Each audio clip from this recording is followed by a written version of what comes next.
How does one strike gold by selling invisible art? In the curious and often perplexing world of modern art, the concept of selling invisible art might just be the gold mine for the creatively bankrupt and the financially ambitious. But how does one actually strike it rich in this seemingly absurd venture? Is it the emperor's new clothes scenario, or is there a method to this madness? The foundation of a non-visual masterpiece. First, let's establish what we're dealing with here. Invisible art, in its most basic form, is art that exists only in the imagination of the artist and, hopefully, in the minds of its beholders and buyers. To embark on this lucrative journey, one must first master the art of persuasion because, frankly, you're not selling what can be seen. You're selling an idea, a concept, a whispered promise of artistic genius that's as tangible as the wind but potentially as valuable as a rare gemstone. Crafting your invisible art empire. Develop a compelling story.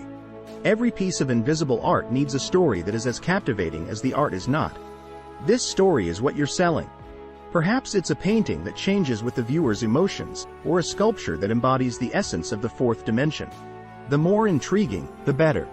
Exhibit with flair. Who says you can't have an art exhibit for art that can't be seen? Curate your gallery with empty frames, blank canvases, and plinths with nothing on them.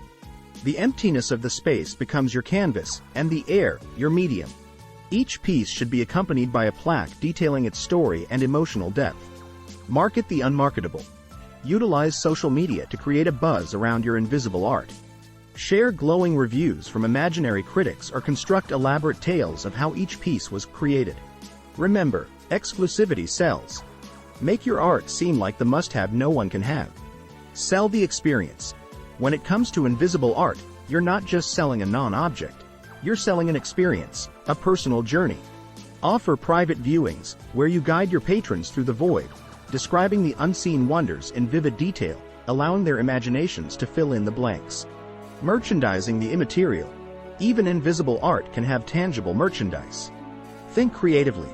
Perhaps a line of clothing that's inspired by your invisible artworks, or a catalog that describes your pieces in poetic detail, leaving the pages blank for the art itself. Certification and authentication. To add to the allure and ensure the value of your invisible art, provide buyers with a certificate of authenticity. This document should describe the piece in intricate detail and certify that it is indeed a one-of-a-kind work of art that exists somewhere between the realms of imagination and absurdity. The ethereal customer base. Your target market is likely to be those with a taste for the avant-garde, collectors looking for the next big thing, and perhaps a few who are keen to own something that's a conversation starter or stopper. Your art offers them the ultimate luxury, owning something truly unique, because nothing can be more unique than something that doesn't exist in the physical world. The bottom line. Selling invisible art might sound like a joke, but in a world where value is often perceived rather than inherent, it's a venture that could potentially pay off in spades, or in this case, in invisible gold bars. The key is to approach it with a mix of earnest creativity, a wink of self-awareness, and a strong narrative. Who knows? With the right marketing and a bit of luck, you might just find yourself laughing all the way to the real, visible bank. The art of perception and value. In the world of invisible art, the perception of value outweighs the traditional metrics of art valuation. Traditional art relies on technique, history, and the artist's reputation. However, invisible art plays on the canvas of the mind, where the limits of value are boundless. Crafting an ecosystem of belief. 1. Build an aura around the artist. The creator of invisible art must themselves be a masterpiece of intrigue and charisma. 1. Like a modern-day Wizard of Oz, the artist's persona and backstory add layers of value to the non-existent pieces. 1. An artist who once meditated with Tibetan monks or claims to channel interdimensional energies might find their invisible sculptures suddenly imbued with mystical value. 1. Leveraging scarcity in abundance. The paradox of selling something that doesn't exist is that you can create an illusion of scarcity. 1.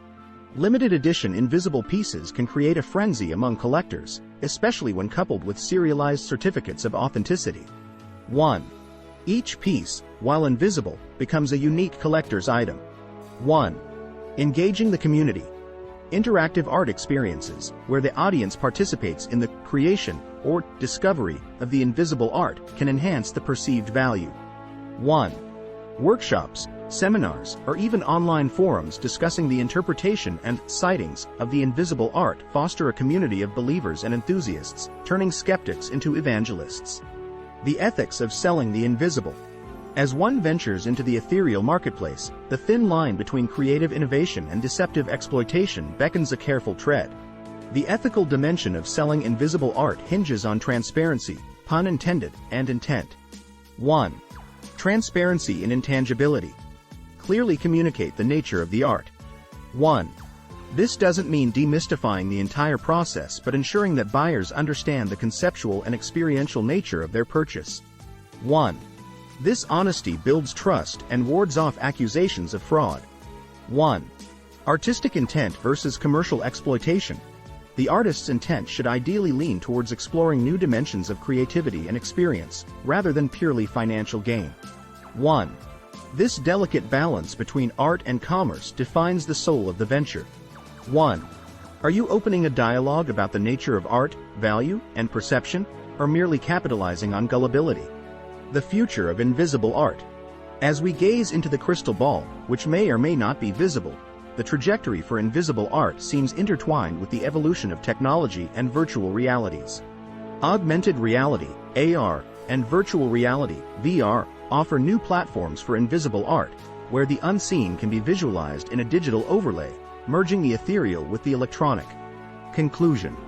Selling invisible art is a bold exploration of the boundaries between the tangible and intangible, reality and perception. It's a reminder that art, in its purest form, is about evoking emotions, provoking thought, and challenging our understanding of value. Whether through the whispered tales of invisible masterpieces or the digital landscapes of AR and VR, the quest to monetize the invisible is a fascinating reflection of our collective imagination and desire for the extraordinary. The journey of the invisible art seller is not just about striking gold in the realm of the unseen. It's about crafting experiences that linger in the mind, long after the art, not seen, has been sold. It's a testament to the power of story, the allure of the unknown, and the endless human appetite for wonder. In the end, perhaps the richest treasure is the journey itself, a path paved with imagination, innovation, and a dash of audacity.